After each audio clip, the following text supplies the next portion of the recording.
कल, आज और कल अकबर बीरबल की कहानी। एक दिन बादशाह अकबर ने ऐलान किया, जो भी मेरे सवालों का सही जवाब देगा उसे भारी इनाम दिया जाएगा। सवाल कुछ इस प्रकार थे। ऐसा क्या है जो आज भी है और कल भी रहेगा? ऐसा क्या है जो आज भी नहीं है और कल भी नहीं होगा? ऐसा क्या है जो आज तो है लेकिन कल नहीं होगा? इन तीनों सवालों के उदाहरण भी देने थे। किसी को भी चतुराई भरे इन तीनों सवालों का जवाब नहीं सूझ रहा था। तभी बीरबल बोला, हजूर, आपके सवालों का जवाब मैं दे सकता हूँ, लेकिन इसके लिए आपको मेरे साथ शहर का दौरा करना होगा। तभी आपके सवालों का सही ढंग से हल हो पाएंगे। अकबर और बीरबल वेश बदला और खूब सूफिया का बाना पहनकर निकल पड़े। कुछ ही देर बाद वह बाजार में खड़े थे। फिर दोनों एक दुकान में घुस गए। बीरबल ने दुकानदार से कहा, हमें बच्चों की पढ़ाई के लिए मदरसा बनना है, तो तुम्हें इसके लिए 10,000 रुपये दे दो। जब दुकानदार ने अपनी मुनीम से कहा कि इन्हें 10,000 रुपये दे दो, तो बीरबल बोला, जब मैं तुम्हें रुपये ले रहा हूँगा तो तुम्हें सिर पर जूता मारूंगा। 1 रुपये के पीछे 1 जूता पड़ेगा। बोलो, तैयार हो? हाँ। सुनते ही दुकानदार के नौकर का पारा चढ़ गया और वह बीरबल से 2-2 हाथ करने आगे बढ़ आया। लेकिन दुकानदार ने नौकर को शांत करते हुए कहा, मैं तैयार हूँ, लेकिन मेरी भी एक शर्त है। मुझे विश्वास दिलाना होगा कि मेरे पास इसी नेक का काम करना खर्च होगा। इसे कहते हैं दुकानदार ने सिर झुका दिया और बीरबल से बोला कि जूता मारना शुरू करें।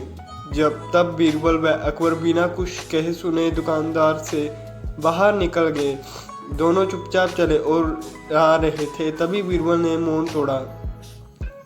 पर्दा पर दुकानदार ने जो भी कुछ हुआ, इसका मतलब दुकानदार के पास आज पैसा है और पैसे के नए कामों में लगाने की नीयत भी, जो उसे आने वाले कल भविष्य में नाम देगी।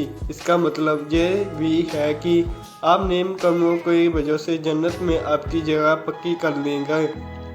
आप इसे यूं भी कह सकते हैं, जो भी कुछ आपके पास है आज है, कल भी उसके पास रहेगा। यह आपके पहले सवाल का जवाब है। फिर चलते चलते एक भिखारी के पास पहुँचे। उन्होंने देखा कि एक आदमी उसे कुछ खाने को दे रहा है और वह खाने का सामान उस भिखारी को जरूरत से कहीं ज़्यादा है। तब बीरबल उस भिखारी से बोला, हमें भूख है, हमें भी कुछ दे दो खाने को। जैन सुनकर भिखारी बरस पड़ा, भागो, जहाँ से जाने को कहा से आ जाते हैं मांगने। तब बीरबल बादशाह से बोला, यह रहा हुजूर आपके दूसरे सवाल का जवाब। यह भिखारी ईश्वर को खुश करना नहीं जानता। इसका मतलब यह है कि कुछ इसके पास आज है वो कल नहीं होगा।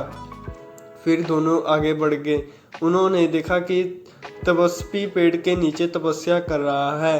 बीरबल ने पास जाकर उसे सामने से कुछ पैसे रखे। तपस्वी बोला, इसे हटाओ यहाँ से, मेरे लिए बेईमानी से पाया गया पैसा है, ऐसा पैसा मुझे नहीं चाहिए। अब बीरबल बोला, हुजूर, इसका मतलब यह हुआ कि अभी तो नहीं, लेकिन बाद में हो सकता है। आज यह तपस्वी सुखों को नकार रहा है, लेकिन कल यही सब सुख इसके पास होंगे। और हुजूर, चौथी मिसाल आप खुद हैं।